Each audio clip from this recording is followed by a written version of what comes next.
അച്ഛാ, എന്റെ കാർത്തൂൻ എന്ത് പറ്റി? എന്തിനാണ് നീ ഇപ്പോ വന്നേ? അതിനെ കൊല്ലാനാണോ? ഇത്രയും ഉപദ്രവിച്ചത് പോരെ? ഞാൻ എന്ത് ചെയ്തത് അച്ഛൻ പറയുന്നേ? എനിക്കൊന്നും മനസ്സിലാവുന്നില്ല. നിനക്ക് ഒന്നും മനസ്സിലാവൂല. പ്രതികാരം തീർത്തതല്ലേ നീ? ഹും, പ്രതികാരമോ? എന്ത്? എന്തിനെ? അച്ഛൻ എന്തൊക്കെയാ പറയുന്നേ? എന്ത് പ്രതികാരം തീർക്കാനാ? നീ എന്നോട് കൂടുതലൊന്നും സംസാരിക്കാതിരിക്കാ നല്ലേ. അരുൺ, നീയെങ്കിലും ഒന്ന് പറ. എന്റെ കാർത്തിക എന്താ പറ്റിയേ? അച്ഛൻ എന്തൊക്കെയാ പറഞ്ഞോണ്ട് പോയേ? എനിക്കൊന്നും മനസ്സിലായില്ല. എന്തൊക്കെയാ ഇവിടെ നടക്കുന്നേ? അവൾക്ക് എന്താ പറ്റിയേ? എനിക്ക് അവളെ ഇപ്പൊ തന്നെ കാണണം. വൈകു, നീ എന്നെങ്കിലും ഒന്ന് പറ. അഭിയേട്ടെ, എനിക്കൊരു വിശ്വാസമുണ്ടായിരുന്നു കാർത്തിയെ പൊന്നുപോലെ നോക്കുമെന്ന്. പക്ഷേ അതെല്ലാം തെറ്റായിരുന്നു എന്ന് ഇപ്പോഴാ മനസ്സിലായി. ഞങ്ങളെങ്ങാനും അപ്പോ അവിടെ എത്തിയില്ലായിരുന്നുവെങ്കിൽ ഇന്നെന്റെ കാർത്തി ഉണ്ടാവുമായിരുന്നില്ല. മരിച്ചോന്നറിയാം വന്നതായിരിക്കില്ലേ? വൈകു, നീ നിർത്തിക്കേ.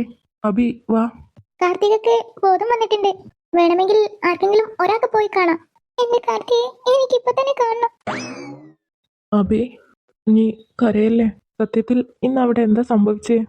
ഞാൻ അവളെ മനഃപൂർവ്വം വേദനിപ്പിക്കുമെന്ന് നിനക്ക് തോന്നുന്നുണ്ടോ? അതെനിക്ക് അറിയാവുന്നത് കൊണ്ടല്ലേ എല്ലാരും നിന്നെ കുറ്റപ്പെടുത്തിയപ്പോഴും ഞാനൊന്നും പറയാതെ നിന്നേ. ഞാൻ ഒന്ന് കളിപ്പിക്കാൻ വേണ്ടി അങ്ങനെയൊക്കെ പറയുന്നതല്ലേ. അവളെ കൊല്ലാനൊന്നും എനിക്ക് പറ്റില്ലടോ.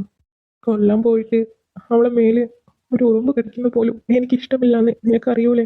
നീ വാ, അവളെ ഇപ്പൊ റൂമിലേക്ക് മാറ്റാൻ മതി. ഇനിയിപ്പോ അപ്പൊ കാണാം. ഒന്ന് തുറന്ന് സംസാരിച്ചാൽ തീരാവുന്ന പ്രശ്നമേ നിങ്ങൾക്കിടയിലുള്ളൂ.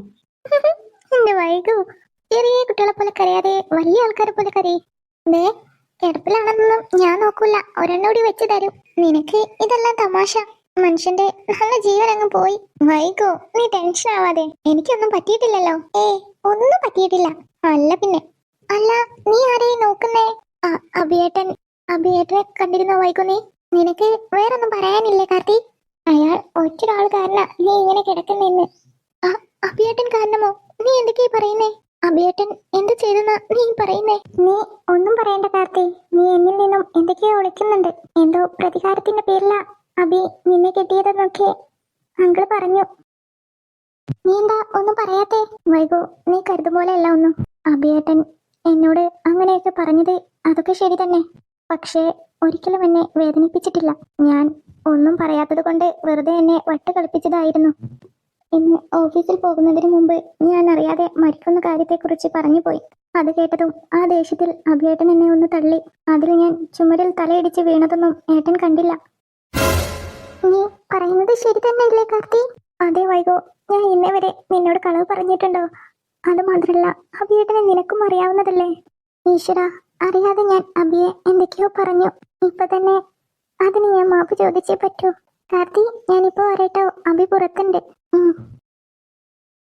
കാർത്തി, അഭിയേട്ട എന്തായി ചെയ്യുന്നേ? എനിക്ക് എന്തിനാ എന്റെ കാല് പിടിക്കുന്നേ? എനിക്ക് നീ മാപ്പ് തരില്ലേ? ഞാൻ അറിഞ്ഞുകൊണ്ടല്ല ഒന്നും. എനിക്ക് നിന്നെ വേദനിപ്പിക്കാൻ കഴിയുമെന്ന് നിനക്ക് തോന്നുന്നുണ്ടോ? അറിയാതെയാണെങ്കിലും നിന്റെ ഈ അവസ്ഥക്ക് കാരണം ഞാനാ.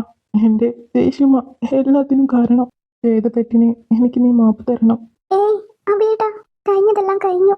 എനിക്കറിയാം അഭിയേട്ടന് എന്നെ എത്രമാത്രം ഇഷ്ടമാണെന്ന്. അതുകൊണ്ടല്ലേ ഇങ്ങനെയൊക്കെ സംഭവിച്ചേ. Karthika, are you okay? Yes doctor, I am perfect okay. ഇപ്പോ പെയിൻ ഉണ്ടോ നല്ലോണം?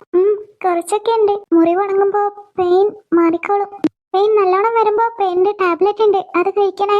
പിന്നെ നല്ലോണം വരികയാണെങ്കിൽ മാത്രം അത് കഴിച്ചാൽ മതി ട്ടോ. ഡോക്ടർ. ഡോക്ടർ, ഒരുപാട് നന്ദിയുണ്ട് എന്റെ കാർത്തിയെ രക്ഷിച്ചതിന്.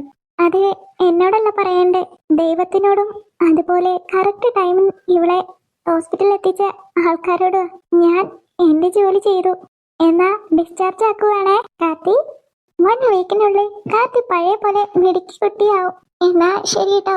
പിന്നെ 2 വീക്സിനുള്ള മരുന്ന് എഴുതുന്നുണ്ട്. അത് കഴിഞ്ഞാ ഒന്നിവിടെ വന്ന് കാണിക്കണേ. മോനെ അഭി, മോനോട് ക്ഷമിക്കേ. അച്ഛൻ കാര്യങ്ങളൊന്നും അറിയാതെ എന്തൊക്കെയോ പറഞ്ഞു.